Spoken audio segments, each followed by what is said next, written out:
Welcome to Stories of Impact. I'm producer Tavia Gilbert, and in every episode of this podcast, journalist Richard Sergay and I bring you a conversation about the newest scientific research on human flourishing and how those discoveries can be translated into practical tools. This episode is the second in our 5-part special series focusing on COVID-19. Today, Richard talks with researcher Erez Yoeli on encouraging altruism even during a pandemic. Richard and Erez, who's the director of the Applied Cooperation Team, which is an apt and wonderful name, at MIT's Sloan School of Management, discuss how to motivate people to cooperate and behave altruistically. Erez tells us how we can harness the power of reputation to encourage prosocial behavior. And he suggests ways to make the message of altruism appealing to everyone, even in a time when people are receiving really conflicting messages about what's right. I am Erez Yoeli. I am an economist by training, but I specialize in understanding why people are good to each other, why they're altruistic and prosocial, and trying to harness that understanding to actually promote more altruism in the real world, getting people to donate more to charity or to volunteer more or to pursue behaviors that promote their own health, but also help them to protect others' health around them, like taking their antibiotics properly. I work on sustainability issues, getting people to conserve water and energy, getting them to recycle properly and not sort of mindlessly with good intentions, but in a way that ends up actually harming the recycling stream. Those are the kinds of problems I work on. I have a PhD in economics from the University of Chicago. I'm based out of MIT, out of the Sloan School of Management, and I'm a research scientist there. But you're doing a lot of work in the world of psychology. Yeah, so it turns out that if you want to work on a problem, plenty of fields have insights on that problem, and it's probably good to learn more than the particular literature in your field, which is something that I discovered late in my life, long after my PhD. So that connection between economics and psychology and prosocial behavior, help me understand that.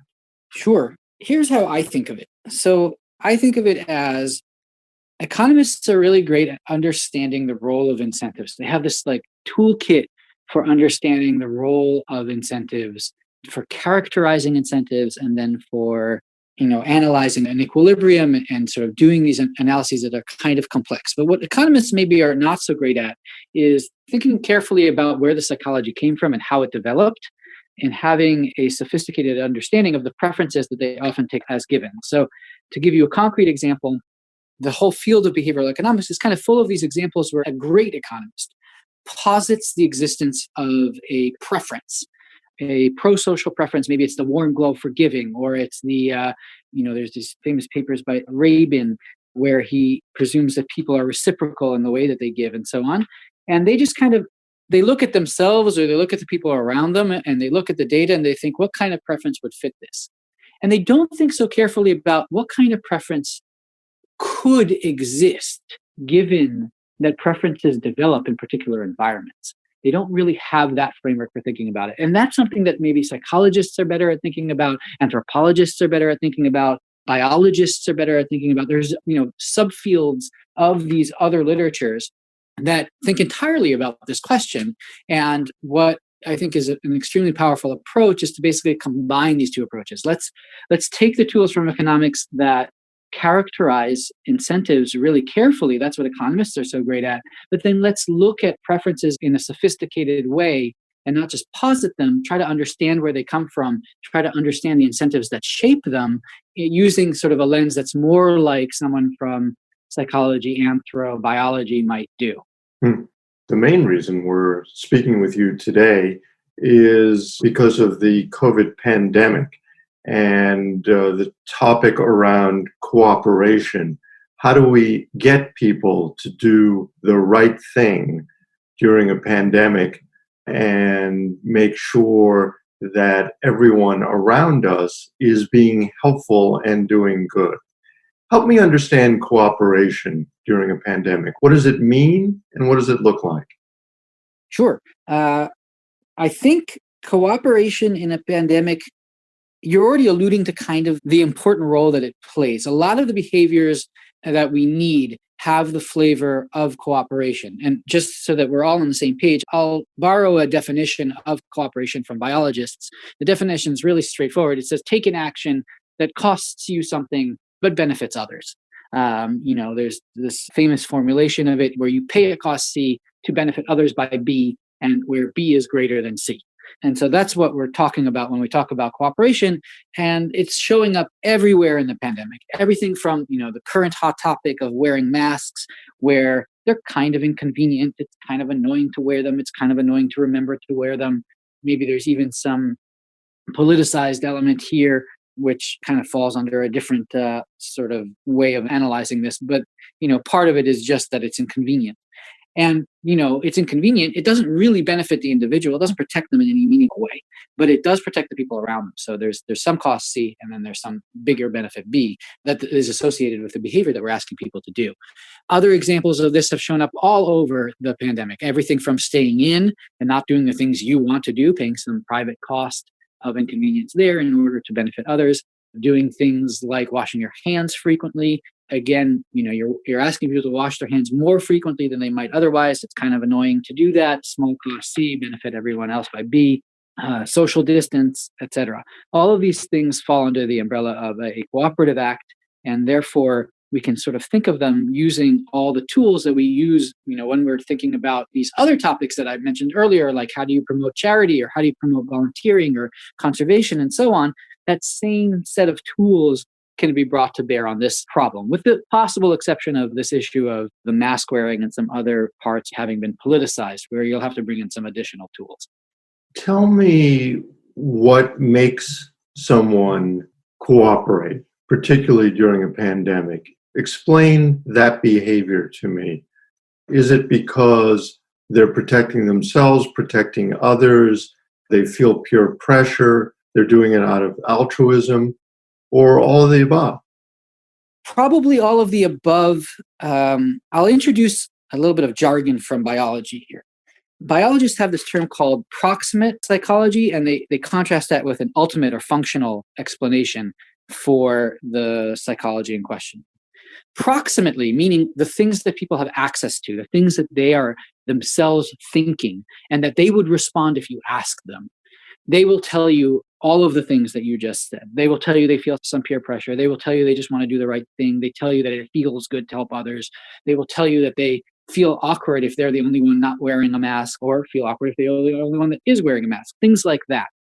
But you have to ask the question, wait a minute, why did these particular feelings arise? Why do they arise when they do? And so for those kinds of answers, we tend to look at a more ultimate level, a more functional level, and try to understand the drivers of the psychology in the first place, even if people themselves don't have access to those drivers. They don't really know what's going on. And at that level, what I think is primarily going on is a concern for one's reputation, that one is thinking, not explicitly thinking, but that one's psychology is sort of doing this reputation management for you, that you want to be a good citizen, you want to be seen as a good person, you don't want to be seen as a mooch, you don't want to be seen as a pariah.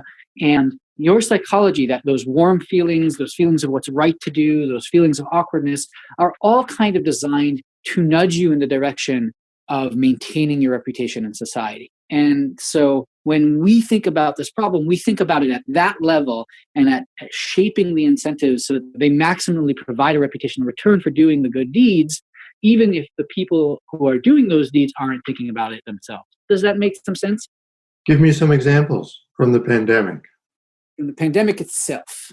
Okay, so if you're thinking about things in this particular framework, then one of the key things that you ask yourself is a behavior observable? When somebody does the good deed, will others find out about it? And therefore, can it be tied to their reputation?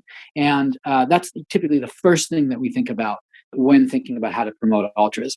In the pandemic, there's some behaviors that are more observable than others.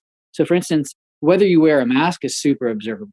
And in some sense, whether you wear a mask is probably one of the easiest behaviors to support in times of a pandemic. And you do see that in other places where it hasn't become politicized, mask wearing is virtually universal. So in most East Coast towns, you see most people wearing masks. They wear the masks when they're supposed to. In East Asia, you see mask wearing ubiquitously. So this is a behavior that's very easy for it to be tied to your reputation, because when you go outside, if you're not wearing a mask, everybody can kind of tell and thinks you're a jerk. And if you are wearing a mask, then it's also totally obvious and people think, okay, this is a norm compliant individual. I don't really think of them negatively. Tell me how you've written about this, but how you harness the power of reputation.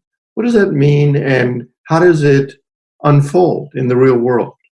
It has a bunch of implications. The first one is the one I just gave you. So the first thing we typically do when we're trying to harness reputations is make sure that the behavior in question is observable. If somebody is signing up for a program in private, we make it so that there's some way of making that a little bit more public.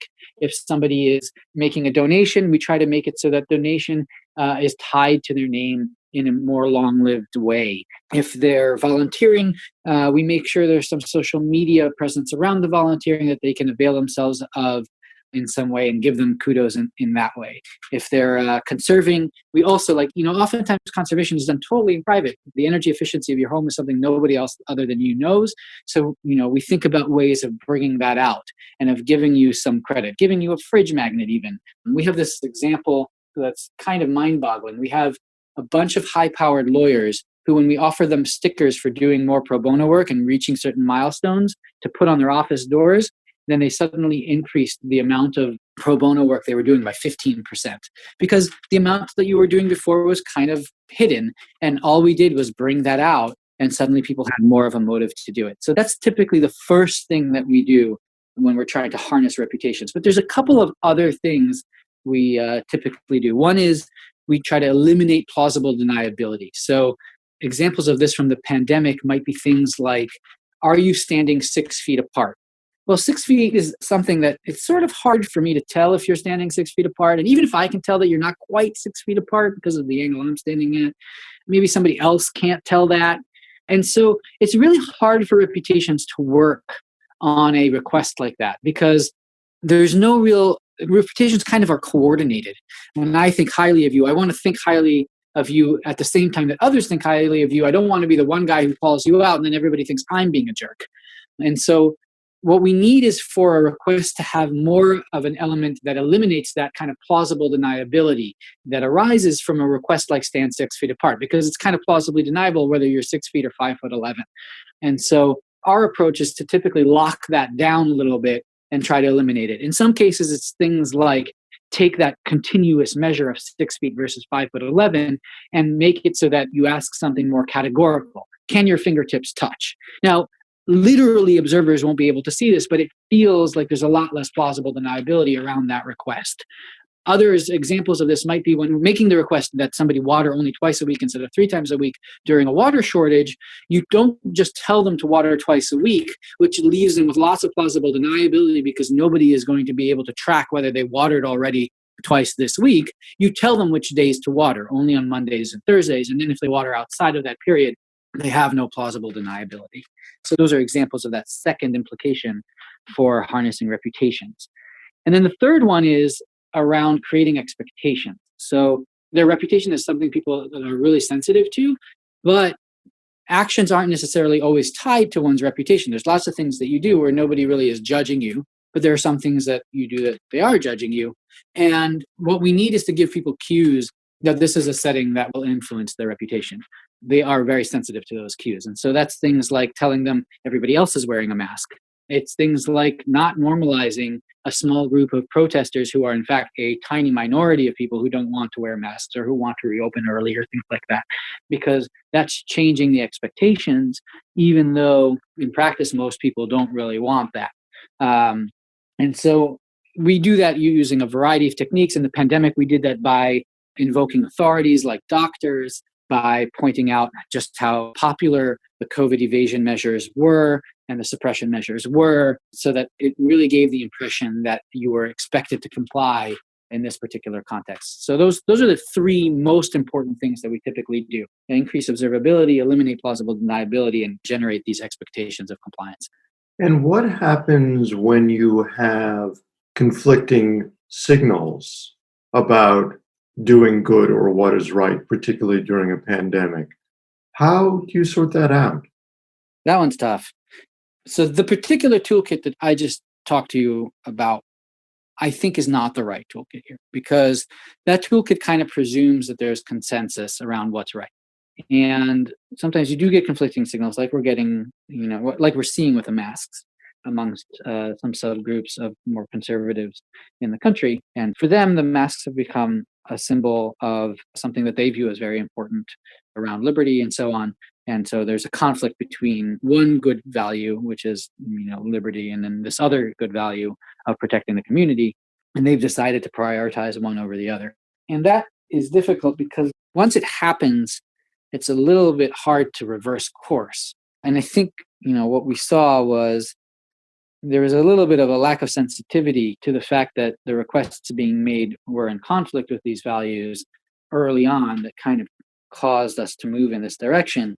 And it probably could have been avoided had we worked with leaders within those communities to find ways of framing wearing masks in such a way that it didn't conflict with folks' values.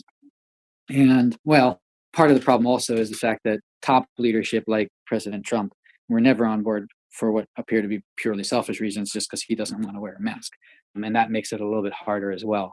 But I think that in general, what you want to do here is go to leadership, work with them to find messaging around mask wearing or something like mask wearing that doesn't conflict with their values. And I think that that's not impossible, in that, Republicans have grandmas too, and they also want to protect them. And, you can probably find a way of requesting mask wearing that feels like it's good for their community and for their values, and then use that messaging in those areas. So I think that's the solution to that problem. It's not a revolutionary solution by any means, but it's probably the right one. Is this purely a messaging issue, or are there more deep issues at stake here, cultural issues, political issues that fold into what would become a messaging issue? How do you see it? I see it, well, it's clearly the latter. There's an existing set of values, an existing set of stated principles that are coming into conflict with the request to wear masks and the, other requests to stay in. I mean, that's part of it. The other part of it is that certain parts of the population pay a higher cost of staying in and have a smaller benefit of staying in. That's a different sort of issue. But that's one of cooperation. So that's the one that we solve using the techniques we've already discussed. This particular issue, I think, is you have to recognize the set of values that this set of folks has, and you just have to change the way you message in order to address it. So I think it's kind of both. Meandering a bit because I'm thinking on my feet, but I think that the answer is that it's kind of the latter. You have these deep cultural and political issues, but you do have a messaging solution that you should be able to find in the presence of these deep cultural and political issues. I'm curious, going back to my days in political theory, Thomas Hobbes, who saw life as nasty, brutish, and short, you've got an inherent bias that humanity will do good, that there is a prosocial element in each of us. Am I correct? Am I reading you correctly? Yeah, absolutely.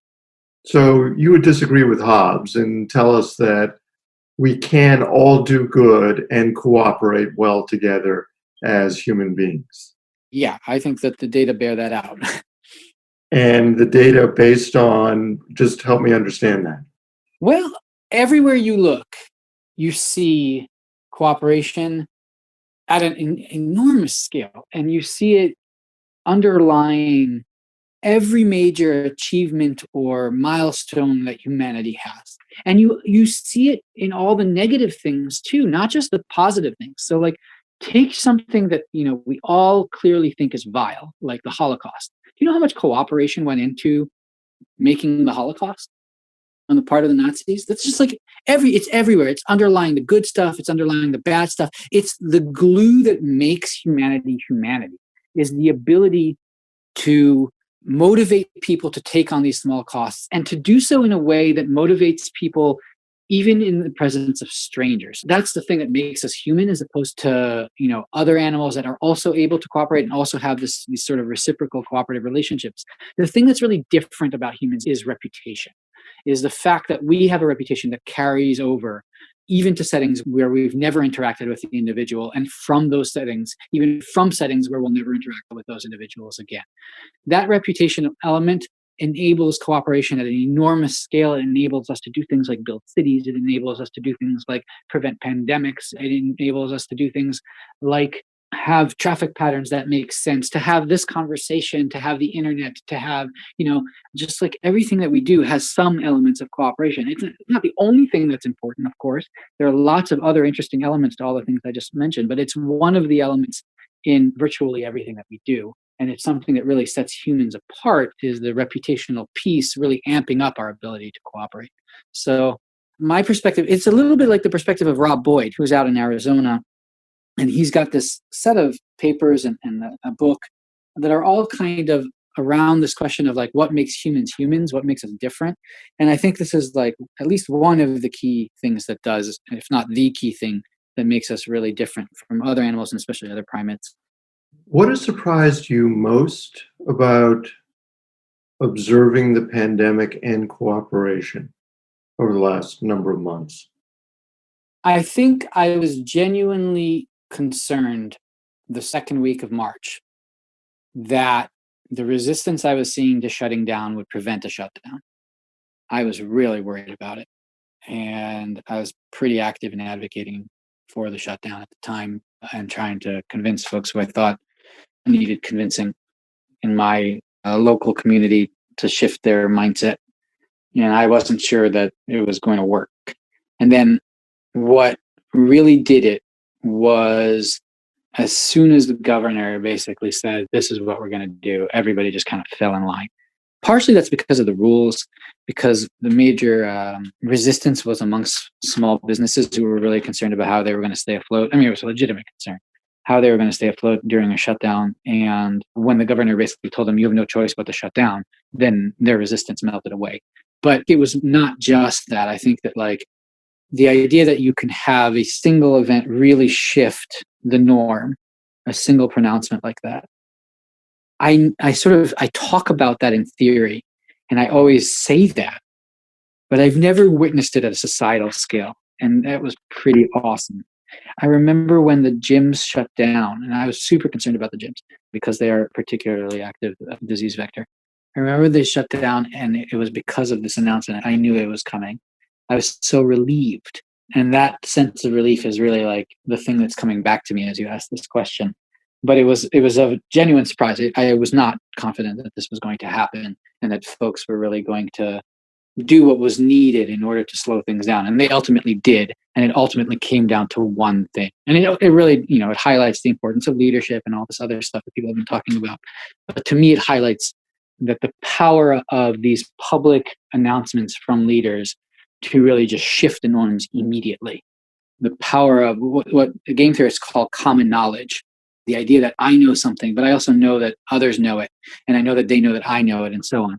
That's something that we think is really important in these coordinated environments, like environments for reputation is so critical. To observe that at such a scale, I think was really the thing that surprised me most.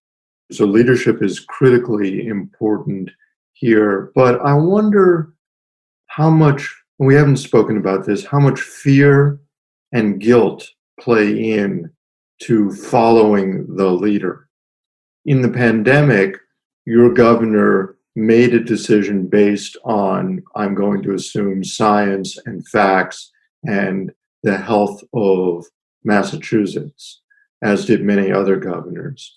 But there was also a sense, I am assuming, that if you don't do this, there is a possibility that you may get very sick, instilling fear in people.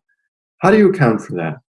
I think, well, let's go back a couple of questions where, I was talking about this term proximate, and fear, guilt, happiness, pride, relief, those are all proximate emotions. That's what I feel. It's what I have access to. And I think they all play an important role But the question of like, when will I fear still arises. In this particular context, there's two things that one can fear. There's fear associated with the disease itself, the personal risk to myself. For a huge chunk of America, personal risk was not and remains not especially high, and folks were not that afraid. Even if the average healthy person was probably more afraid than they needed to be, if anything. And that was the key problem, was that folks were not afraid for themselves, but we really needed to be afraid of overwhelming the hospital system and then not being able to care for our elderly and folks with pre-existing conditions. We needed to be afraid for others. And the question is whether you can induce the right fear and eliminate the wrong fear. And I think that a lot of the early discussion in the scientific community was around trying to do that. I participated in part of that early discussion of like trying to shift the discussion away from thinking about this like a flu, where like mostly people think about the influence on themselves and inconvenience of a week or whatever, to thinking about overwhelming the hospital system and what could happen to our elderly population if we did that. And that is a fear one should feel in this kind of context. It's okay to feel that fear. It's kind of a little silly to feel a fear of personally going to the grocery if you're a 22-year-old who has no pre-existing conditions. That was the wrong kind of fear. So we needed to shift them away from the latter towards the former. And I think that some leaders successfully did that, and many in the scientific community, I think, were really helpful in helping to do that. I don't know that we've fully succeeded in convincing America to fear the right thing, but I think that the conversation at least changed in the right direction. So fear is okay to play on. Play suggests some manipulation that I don't really mean here, in that like whenever you're manipulating the decision environment, there is a risk of being seen as Machiavellian, and there's sort of a responsibility of not exploiting that. I think here, this was the legitimate fear. The legitimate problem for society was the idea that we were going to overwhelm our hospitals. We needed people to understand that legitimate societal level fear and to internalize it. I don't view that as playing, in that like playing would imply it being untrue in some way, or being manipulative in a way that were somehow like bad for the individual but good for some like subset, but not good for society as a whole. So yeah, I somewhat chafe at the word play, but otherwise I think what you're saying is right. It's okay for fear to be an element. It's okay for shame to be an element, right? Like these are powerful motivations. We typically try to stay positive, but if they're the right motivations for the particular environment, and in this case, I think fear was a relevant motivation. I think it was appropriate to be fearful. Then there's no reason to shy away from them. That's part of being human. These emotions arose for a reason. We should recognize them and call upon them when they're needed. And so as you peek into the future of this pandemic, over the next 6 months to a year, what are your hopes and fears? I think what we really need and that we don't have is, there's some medical stuff that we need. Like we need better test and trace capability. We're still not really good at that. That's like medical infrastructure, basically, I think of it. And that's not really a cooperation problem.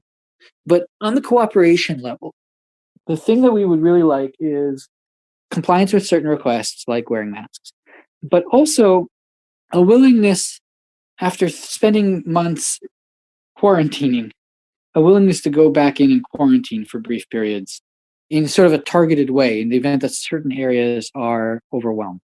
We still need to worry about the hospital system being overwhelmed. That's still the key thing we need to avoid.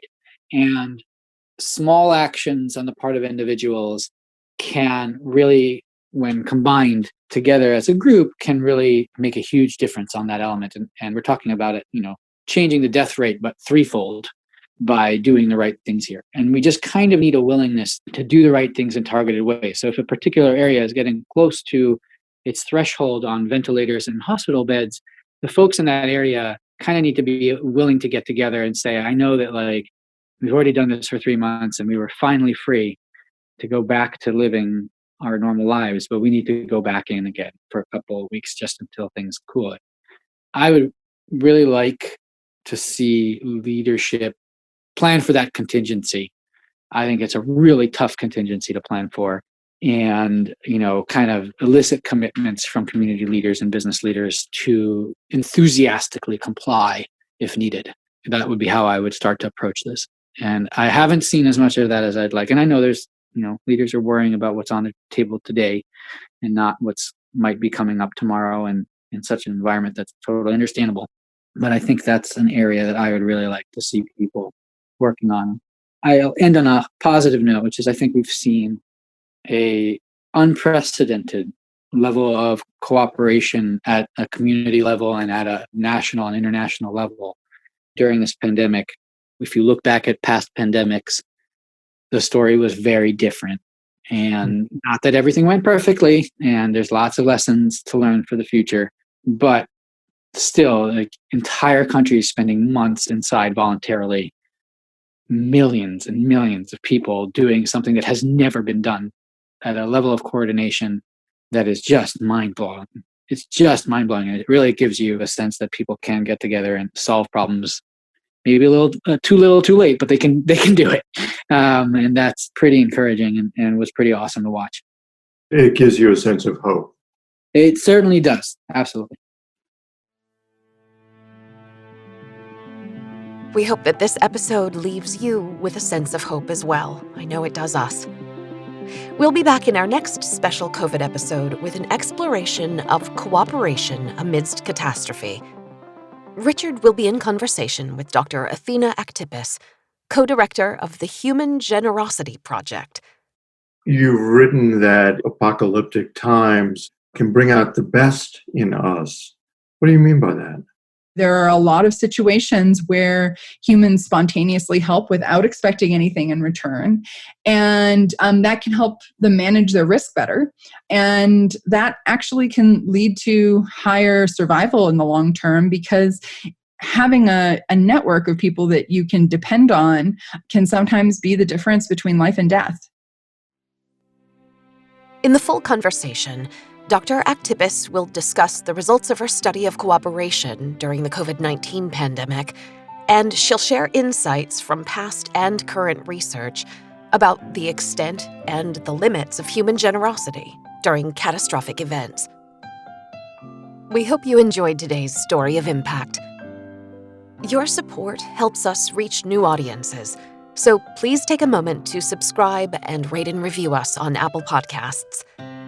Thanks for listening. For more stories and videos, please visit storiesofimpact.org. This has been the Stories of Impact podcast with Richard Sergay and Tavia Gilbert. This episode produced by Tavia Gilbert. Assistant producer Katie Flood. Music by Alexander Filipiak. Mix and master by Kayla Elrod. The Stories of Impact podcast is supported by Templeton World Charity Foundation.